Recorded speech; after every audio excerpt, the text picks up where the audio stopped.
Oi, então a gente vai continuar a nossa aula de função, então essa é a nossa terceira aula, e a gente vai continuar trabalhando, vai aprender algumas coisas dessa aula, espero que seja bem produtivo. Se você não tiver visto, é bom ver o vídeo 1, que é a aula 1, e o vídeo 2, que é a aula 2.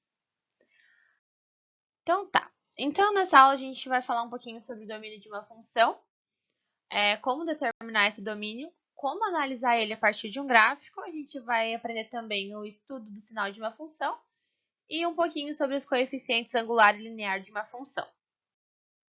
Então vamos lá, como que a gente vai fazer para determinar o domínio de uma função? A gente vai fazer isso através de exemplos. Eu acho que fica mais prático e é mais fácil para a gente trabalhar. Então a gente vai ter alguns casos aqui para a gente analisar e trabalhar.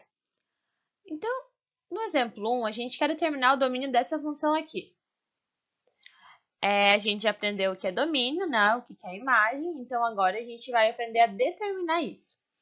Bom, sempre quando eu tiver uma fração, a gente sabe que a fração ela nada mais é do que uma divisão. Então, a gente também sabe que não existe divisão pelo número zero. Ou seja, o que é a fração? É esse número aqui dividido por esse número aqui, certo? Então, o que a gente sabe? Como não existe divisão do número zero, esse valor aqui ele também não pode ser zero, porque não existe fração desse tipo aqui, ó. 1 sobre 0. Essa fração aqui não existe, não pode ter zero no denominador. Então, o que a gente pode dizer? Que a única coisa que impossibilita essa função é que o x menos 1 ele tem que ser diferente de zero. Então, ele tem que ser diferente de zero. Então, eu passo esse menos 1 para o outro lado, né? Então, vai ficar x diferente de 1. Então, a gente sabe que o domínio pode ser qualquer valor, desde que não seja 1. Então, pode ser qualquer valor dos reais, excluindo o valor 1. Então, a gente pode escrever dessa forma aqui, que a gente lê da seguinte forma. O domínio da função f é igual a x pertencente aos reais, tal que x é diferente de 1, ou seja, x não pode ser 1, ou a gente pode escrever da seguinte forma. O domínio de f é igual aos reais menos o número 1. Então, a gente está excluindo esse número 1 em ambas as formas que a gente escolher escrever, mas ele não pode ser 1, porque se ele for 1, vai zerar aqui nessa função e isso não pode. Então, sempre quando tiver fração, a gente tem que analisar o denominador, que esse denominador ele não pode ser zero. Então, aqui é o nosso próximo caso. A gente tem uma função agora que ela é uma raiz, então ela é a raiz quadrada de 4x menos 6. Então, acredito, né, que também a gente não viu raiz de menos 12, por exemplo, porque não existe raiz de número negativo. Então, sempre quando a gente encontrar uma raiz, a gente vai sempre tentar indicar que esse número aqui é um valor positivo, porque não existe raiz de número negativo. Então, como que o número ele é positivo? Quando ele é maior que zero. Lembra na reta que tem o zero e todos maior que zero são positivos? Então, nesse caso também. Então, esse aqui tem que ser maior que zero. Então, vamos ver o que fica. Então, aqui eu peguei o que está dentro da raiz, coloquei aqui 4x menos 6 e coloquei maior ou igual que zero, porque pode ser zero também, não tem problema. Então, esse menos 6 passa para o outro lado somando, então vou ter 4x maior ou igual que 6. Esse 4, ele está multiplicando, ele passa para o outro lado dividindo, então eu vou ter x maior ou igual que 6 sobre 4. Só que essa função não está na forma irredutível, então a gente vai simplificar, dividir por 2 em cima e embaixo, e a gente vai ter que o x ele tem que ser maior ou igual que 3 meios.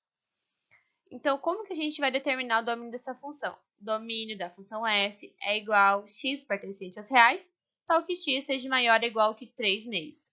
Se ele for maior ou igual que 3 sobre 2, essa função ela existe, senão ela não vai existir. Vamos para o próximo caso. Aquela lá que a gente analisou era uma raiz quadrada. Essa aqui é uma raiz cúbica. E existe raiz cúbica de número negativo, existe raiz cúbica de zero, existe raiz cúbica de valor positivo, porque o expoente aqui é ímpar. Então, quando o expoente for ímpar nessa minha função, a gente pode concluir que o domínio é todos os reais. Porque se aqui fosse um valor par, daí eu teria que analisar, porque tem que ser maior que zero. Como aqui é ímpar, não tem nada para eu analisar, só digo que é todos os reais. Não tem nada que trava essa função, né? Então, é qualquer valor que esteja dentro do conjunto dos reais. Então, agora, a gente vai analisar através do gráfico.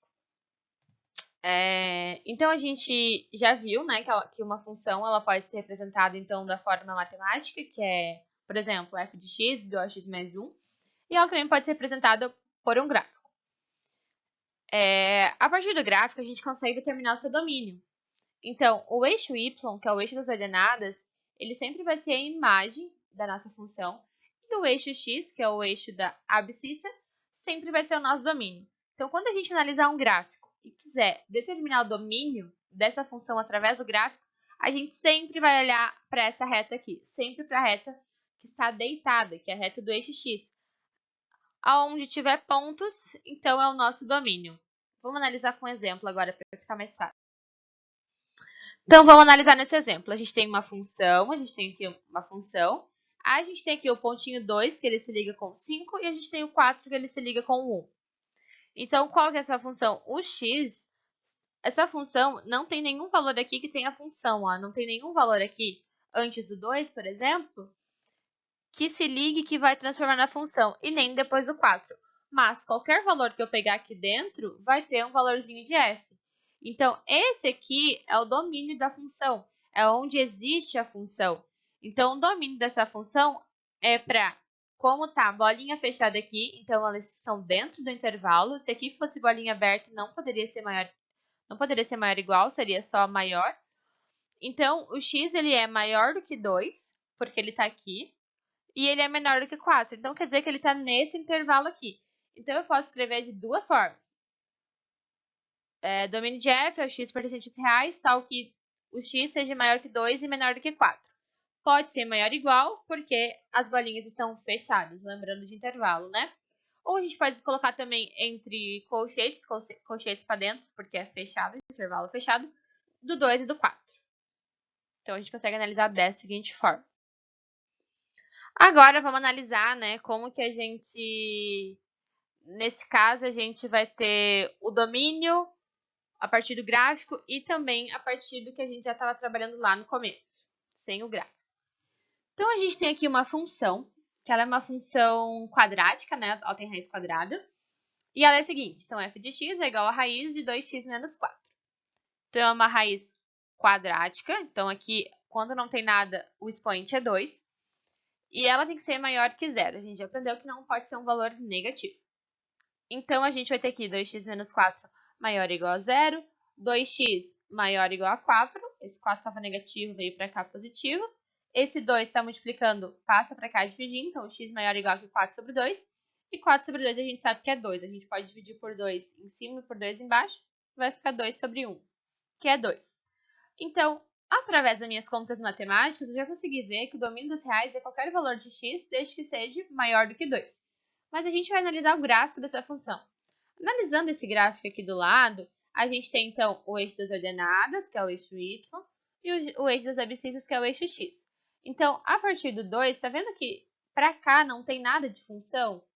Não tem função. Agora, a partir do 2, se eu for vindo um pouquinho para cá, tem uma função. Um pouquinho para cá, tem a função. Um pouquinho para cá, tem a função. Então, qualquer valor que seja maior do que 2, eu vou encontrar alguma função. Então, o domínio, nesse caso, ele não é de um número para o outro. Ele é só a partir do 2, porque é do 2 infinitamente, né? Então, desde que seja um número que seja x maior ou igual que 2. E pelo gráfico, a gente também consegue identificar que ele está no 2, né? Existe função no 2, então a gente pode colocar que é maior ou igual. Se não tivesse função do 2, seria só maior. Mas como tem, então é maior ou igual, e aqui está o gráfico da nossa função. Então, nesse caso, a gente analisou matematicamente, né, com as contas, e a gente analisou algebricamente, e a gente analisou também a partir do gráfico.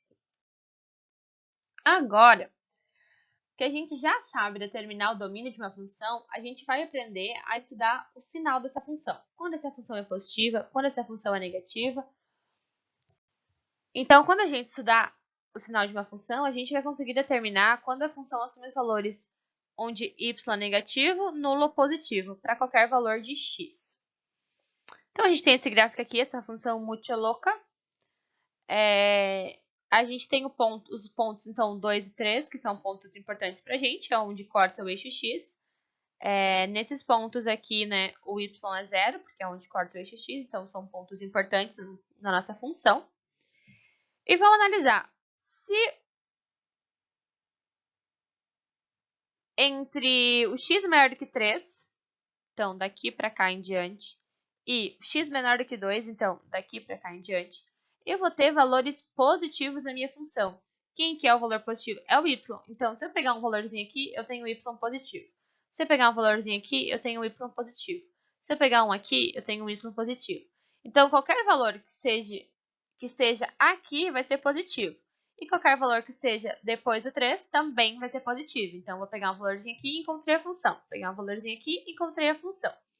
Então, nesses casos aqui, o valor de y é positivo. Eu sempre vou analisar através do x o valor de y, tá? Sempre vai ser no y, no estudo da sinal. Agora, entre o menos 2 e entre o 3, eu tenho a função que o sinal dela é negativo. Por quê? Se eu pegar um valorzinho aqui de x, eu vou ter y negativo. Né? Lembrando das setas numéricas, aqui o y é todo negativo e aqui o y é positivo. Então, aqui eu tenho mais 1, aqui eu tenho menos 1.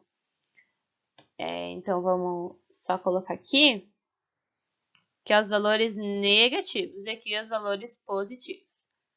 Então, tá. Então, aqui a gente tem do menos 2 até o 3, que a função é negativa, e do 3 em diante é positiva.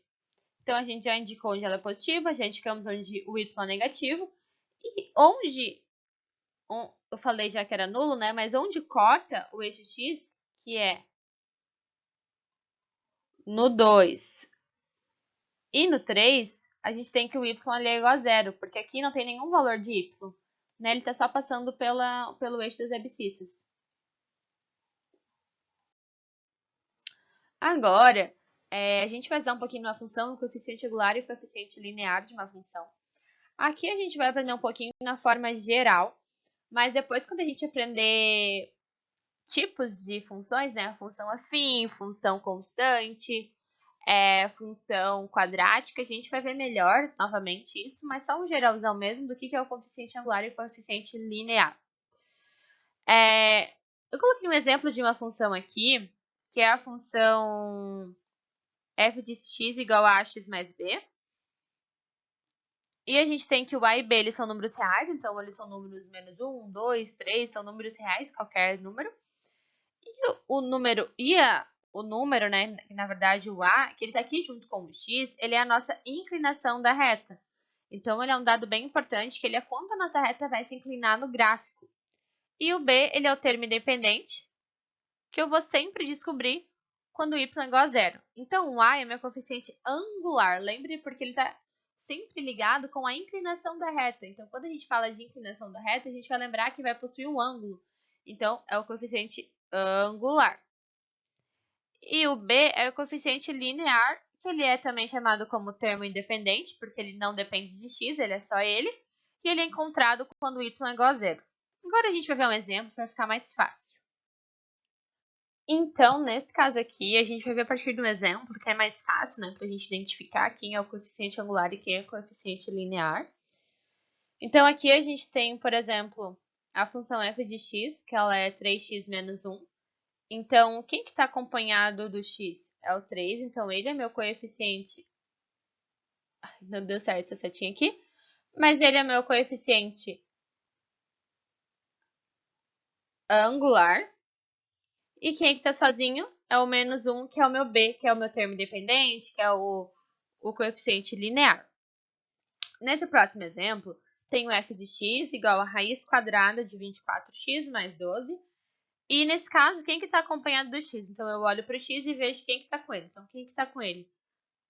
Raiz quadrada de 24. Então, o meu coeficiente angular é raiz de 24 ao quadrado. É raiz quadrada de 24, perdão. E o meu b é o termo independente, é quem está sozinho, é quem não depende de x, é quem não depende de y, ele está ali sozinho. Que ele é o meu termo independente, que ele é o meu coeficiente linear, que é o meu 12 nesse caso. Então, depois que a gente terminou essa aula ficou mais curtinha. No link da descrição do vídeo vai ter uma lista de exercícios. Então, depois que você ver essa aula, você resolve essa lista de exercícios e vai ter um vídeo de resolução dessa lista também. Então, primeiro você resolve a lista e depois, se ficar com alguma dúvida ou para ver se você resolveu certo, assista o vídeo de resolução de exercícios.